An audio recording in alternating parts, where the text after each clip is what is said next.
trauma reporting and vicarious trauma.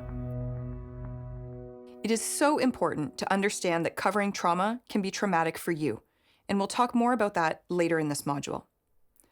As important as it is to tell the story, it's more important to make sure to respect your interviewee during and after the process in an effort to reduce the chance that the interview will cause them more harm. Originally, we interviewed Dr. Robin Bourgeois about other issues related to media reporting and trauma. However, following that interview, she brought to our attention this example from an interview she did with Democracy Now! And how it impacted her and others who were watching. This is Democracy Now!, democracynow.org, The War and Peace Report. I'm Amy Goodman. And I'm Juan Gonzalez. Welcome to all of our listeners and viewers across the country and around the world. We begin today's show in Canada, where a devastating national inquiry has determined that the frequent and widespread disappearance and murder of Indigenous girls and women is a genocide that the Canadian government itself is responsible for. The whole purpose of the episode really was to have Marian Buller and me just talk about the findings. That was really what we were asked to talk about was, what are the key findings? How do we think this is going to impact? And there wasn't even any prep. We just knew that we were coming on to talk about the final report, why this was so important, and the issue of violence against Indigenous women and girls. So there was no expectation, at least on my end, that my personal story would become the focus of that piece. It was solely my understanding was to talk about the report. And so that's what I walked into the Democracy Now! Interview thinking, was that this is just going to be the same kinds of discussions, and they're just going to want to talk to me about the findings. And that's what I was there to do. The national inquiry was convened after the body of 15-year-old Tina Fontaine from the Saugeen First Nation was found in the Red River in Winnipeg, Manitoba in 2014. For more, we're joined by two guests. In Ottawa, we're joined by Marian Buller, the Chief Commissioner of the National Inquiry into Missing and Murdered Indigenous Women and Girls. She is Cree and a member of the Mestawasis First Nation in Saskatchewan. And in Vancouver, we're joined by Robin Bourgeois, a mixed-race Cree academic and activist. She is an assistant professor in the Centre for Women's and Gender Studies at Brock University, where her work focuses on Indigenous feminism, violence against Indigenous women and girls. We welcome you both to Democracy Now! Let's just take the briefest moment to acknowledge that Ms. Goodman has just identified to the audience why Judge Marian Buller and Dr. Robin Bourgeois are guests for the show and what their credentials are for speaking to us. We expect they will speak about their involvement with the inquiry and its findings. Chief Commissioner Marian Buller, if you can start off by laying out for the world, for our global audience, how this inquiry began, this national inquiry into missing and murdered Indigenous women and girls, and your chief findings, and how long did this take? We started this national inquiry back in September of 2016, and over how many years and months now, I've lost track. We've heard from families and survivors from coast to coast to coast about their experiences with the Canadian state, more often than not the police. But we also heard a lot about shortcomings in the child welfare system, education, health, other areas of government services. Then we had to do our final report to government. We did do an interim report in 2017, but our final report is the one that was just released. It's about 1,200 pages long. Our chief findings are, amongst others, the finding of genocide, as you've recorded earlier. We have also found that there have been human rights and Indigenous rights violations perpetuated over generations. So policing, criminal justice, child welfare, Indigenous rights breaches and abuses, human rights abuses and violations, all of them. I think that's about the best summary I can give you in a short period of time. The report says Canadian police and the criminal justice system have viewed Indigenous women through a lens of pervasive racist and sexist stereotypes. The report says police, quote, apathy often takes the form of stereotyping and victim blaming, such as when police describe missing loved ones as drunks, runaways, out partying, prostitutes unworthy of follow-up.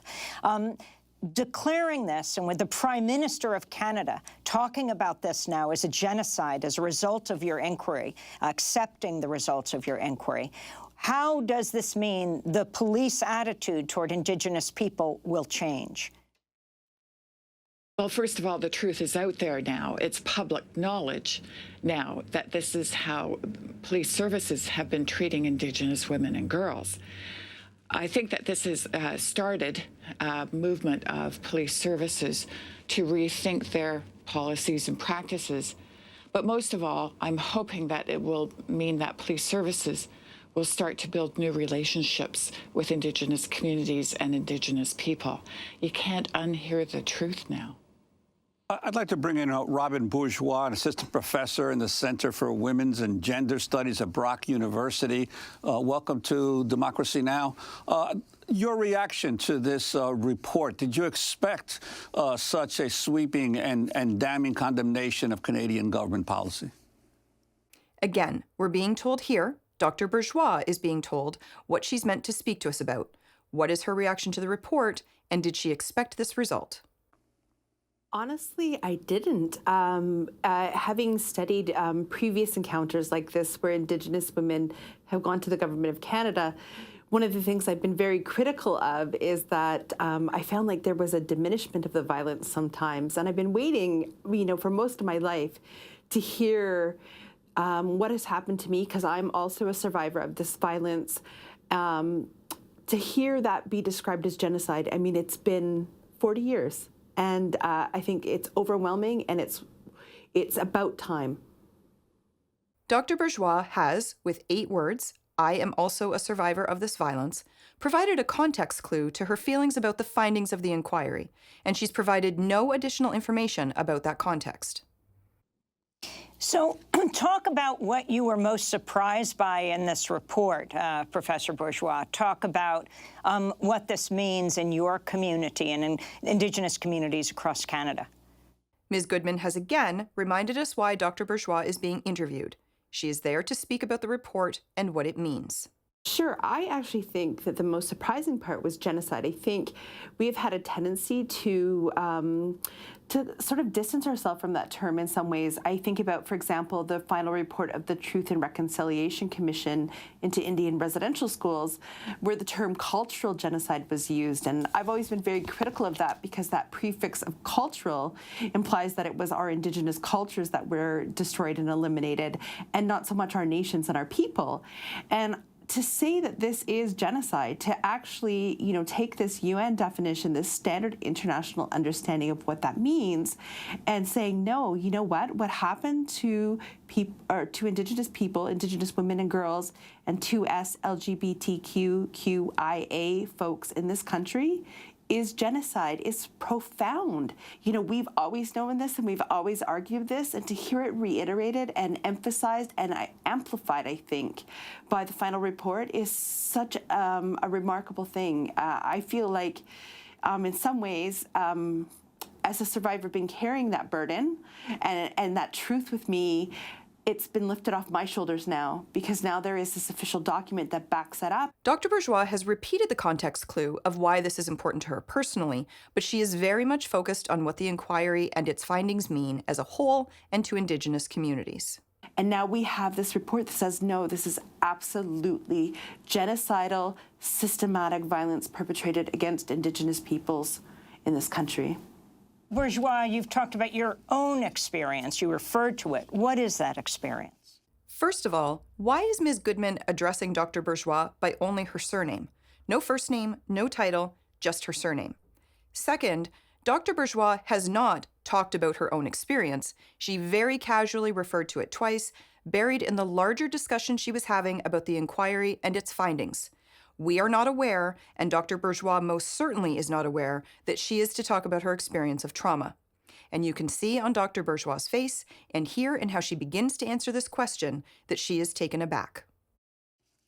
Sure. When I was a teenager, in my late teens, in the late 1990s, I was sexually exploited through human trafficking.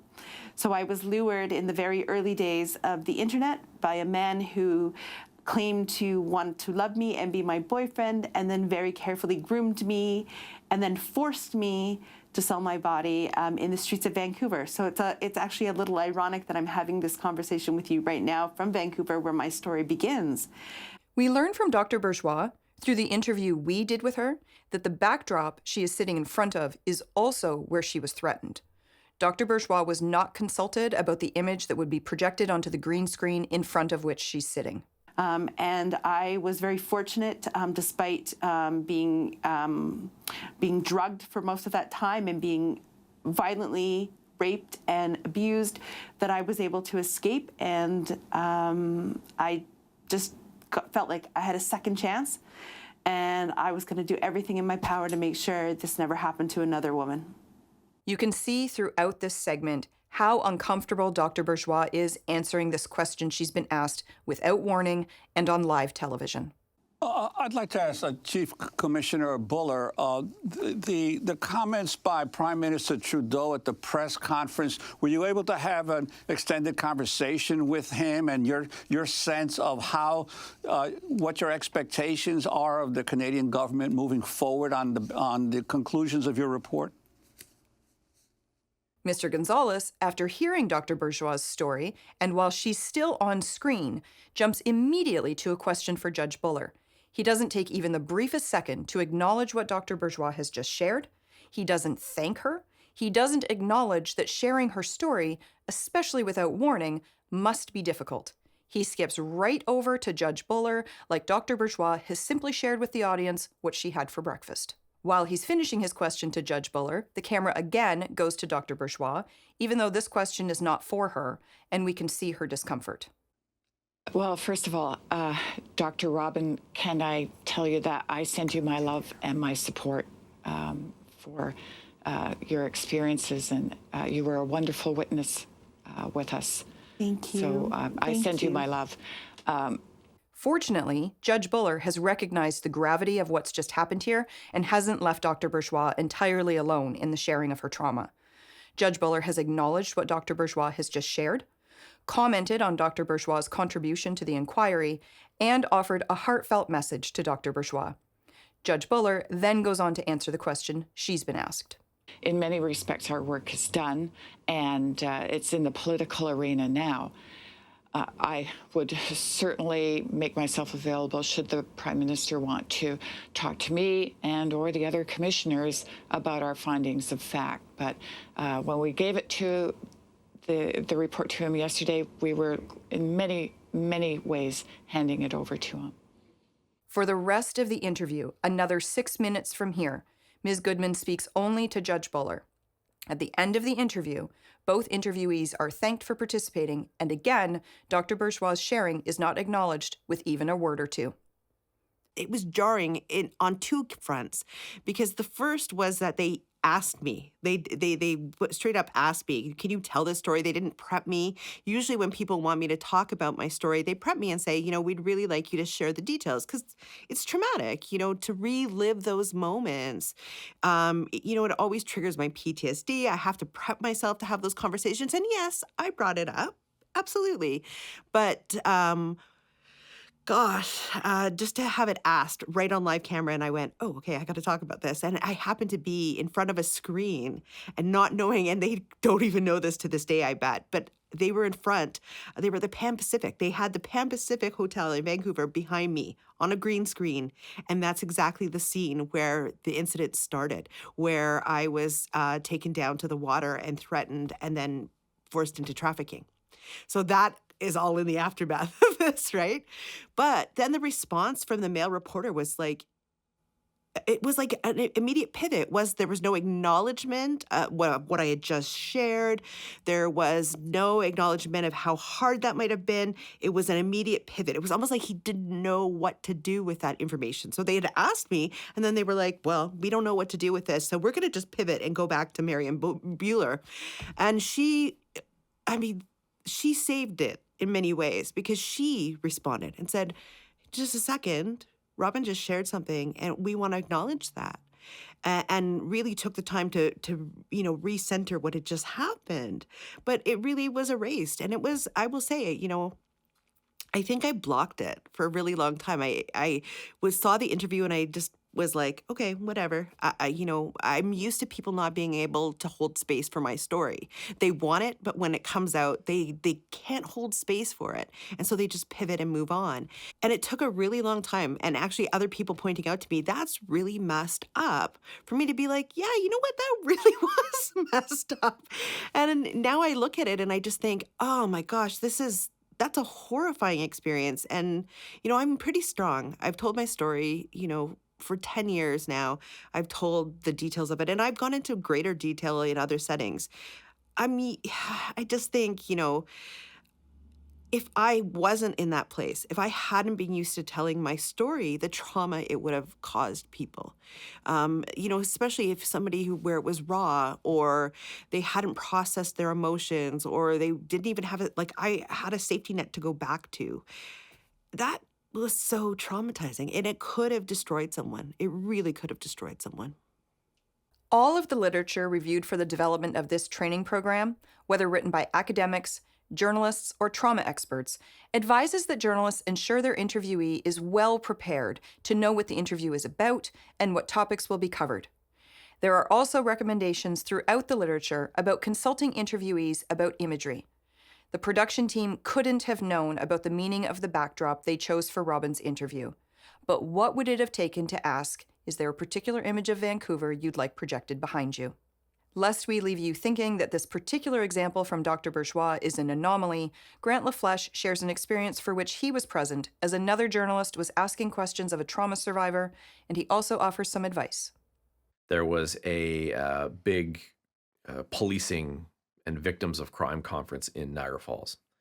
The keynote speaker was a woman from the United States who had been instrumental in changing laws in that country about how communities are informed when somebody who's been deemed a dangerous sexual predator has been released from prison into your community. Prior to this in the United States, there was no notification whatsoever.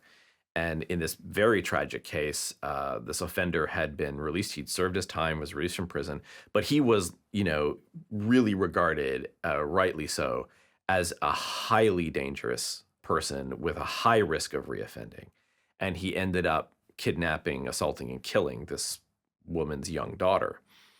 And so her campaign to have the laws changed often made her a sought-out speaker at these conferences. And so she agreed to be interviewed afterwards. There was myself and a reporter from a local weekly who were doing the interviews. And she was an amazing interview. She was one of these people who have been through trauma, who has sort of dealt with it in some respect. She knows how to compartmentalize it. She knows how to address it without breaking down. I mean, the woman was fantastic. The only thing she wouldn't do, she would not speak the name of the man who had killed her daughter, which from my point of view, really his name and identity was not that important. It really was her story, the way she was advocating for changes to the law, and what she was saying to her Canadian audience, based on her experience in the US. She did, however, at one point write down the name of the killer to give it to this other reporter who was at the table. And he looked at it and then threw it back across the table at her, where it sort of spun and landed. And so the name of this guy was now looking up right at this woman. And she, very deftly just removed it from the table. And then he asked, frankly, inappropriate questions about the circumstances of the kid's death. This woman's case had been widely reported in the United States for years. I mean, there's a reason she was sought after at these sorts of conferences. If this reporter wanted to know those details, there was no shortage of places to find them. But he just was maybe the most insensitive journalist I've seen attack this sort of thing. And it I don't know that it upset her to the point where she wanted to leave or anything. It made her visibly uncomfortable. And it just shows you, it illustrates for me the importance of knowing how to speak to somebody who's been through these sorts of circumstances, and knowing that your ignorance can be a barrier to getting the information that you want, and which, why there probably needs to be some degree of training, because it changed the entire tone of that interview, even though she had done dozens of interviews by that point. It's not an easy thing for them to talk about. And if you can't be sensitive to that, and if you can't learn how to navigate sort of their trauma and their grief while still getting the information that you want, the whole thing is going to blow up. And you're not just not going to get your story, you're actually going to do harm, purposefully or not, to the person you're interviewing. And that is by far and away the worst example. I've seen some bad examples in my day. That was maybe the worst. I think it's a wider spread issue of like trauma porn. I think I see that in the media a lot. We want people to really trot out their trauma and then use that to sell newspapers or get, awards for reporting. And it's so harmful. Given Dr. Bourgeois' experience and expertise, we asked her what recommendations she would make for journalists who are interviewing victims and survivors of trauma. And her advice is in line with what journalists recommend. I think just acknowledging what you heard. And that doesn't mean saying, I know how you feel, because, I'm telling you, that's tough. Unless you've been in my shoes, you have no idea how I feel. And that can take power away from a survivor. But just to say, I'm sorry that happened. And just, even if you don't know what to say, just to say, I don't know what to say. That's okay too. And I think it's better to acknowledge and say something like, I'm so sorry that happened, or I don't know what to say right now. That's really hard. Those kinds of things can make a huge difference, because what we just want is somebody to say, I'm honoring what you've just shared with me, and it was hard, and I know that I will never probably understand what that's like, but I want to acknowledge that you just shared these details with me. I think that can make a huge difference. I would actually recommend, though, I do think that there should be some training for trauma-informed journalism. It doesn't even have to be specific to journalism programs. Go take mental health first aid so that you have the basics and you know how to respond in a good, productive way to people who disclose trauma, and be prepared for those situations. I think that's that ethic of care in journalism that's needed. Recommendations. When you ask a survivor for an interview, give them the clear option to say no, and respect that. You can leave your contact information with them so they can reach out to you if they change their mind, but do not hound them or otherwise make them feel that there is no option but to speak with you. Tell your interviewee how you plan to use their story and where it will appear: local paper only, national broadcast, etc. Ask your interviewee if they have the necessary supports in place to ensure they are okay following the interview. Ask your interviewee what they prefer you do if they begin to get very emotional. Some will want you to continue. Some will want you to shut down the interview. Some will want to take a break, possibly away from you, before they continue. Prior to the interview beginning, ask trauma survivors if there is anything about which they do not want to answer questions. Ensure that the interviewee knows they can pass on a question you've asked if they've not realized beforehand that it's something they would prefer not to answer. During the interview, periodically check in with the interviewee to ensure they are comfortable with continuing. Advise your interviewee when you anticipate their story to appear in print or when it will be broadcast, and let them know you will follow up with them to confirm. Then, ahead of the story running, actually follow up with them to confirm that it's running on a particular date.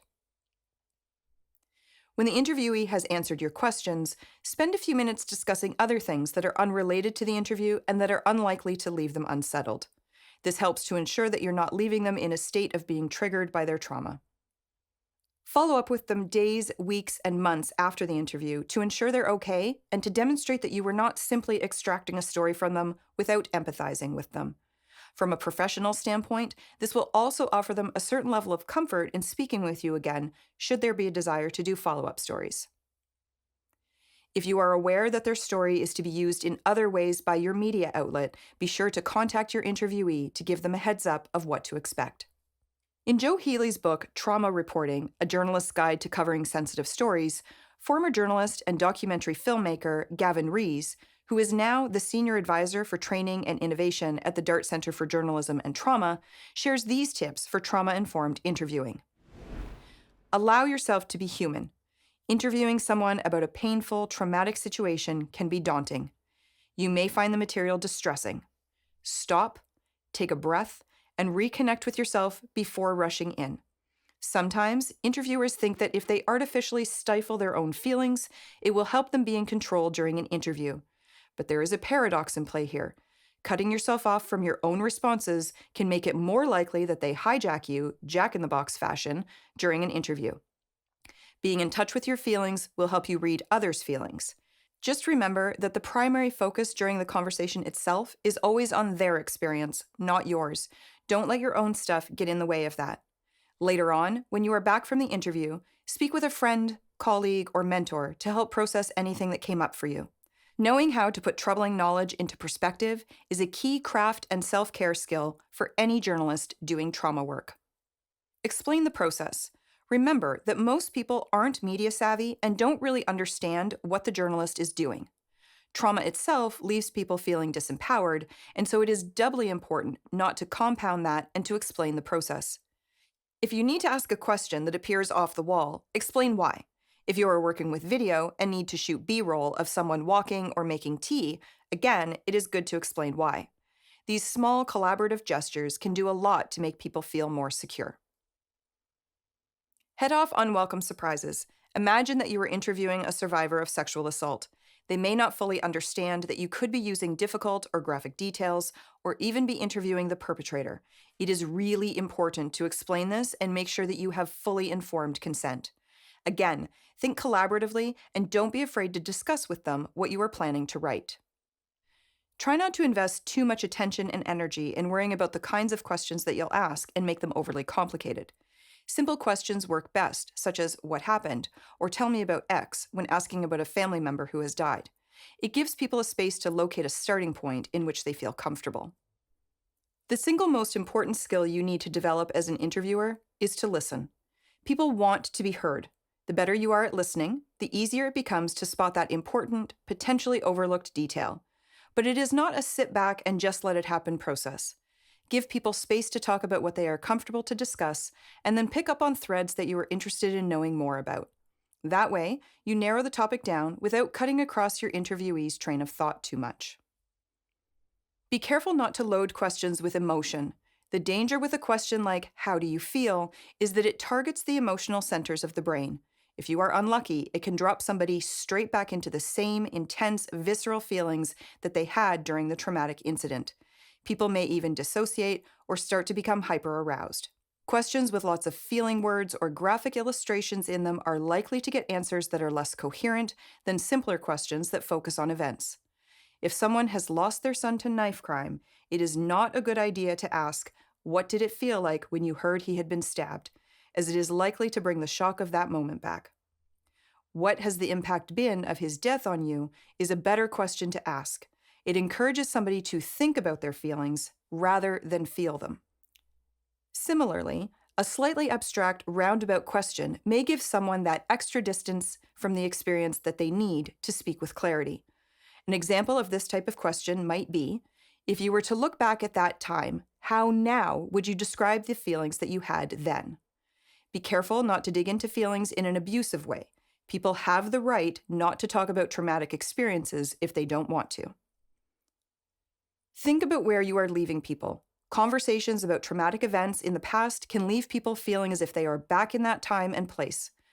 With such interviews, it is good practice to spend the last section talking about the present, what the person's life is like now, or their future plans.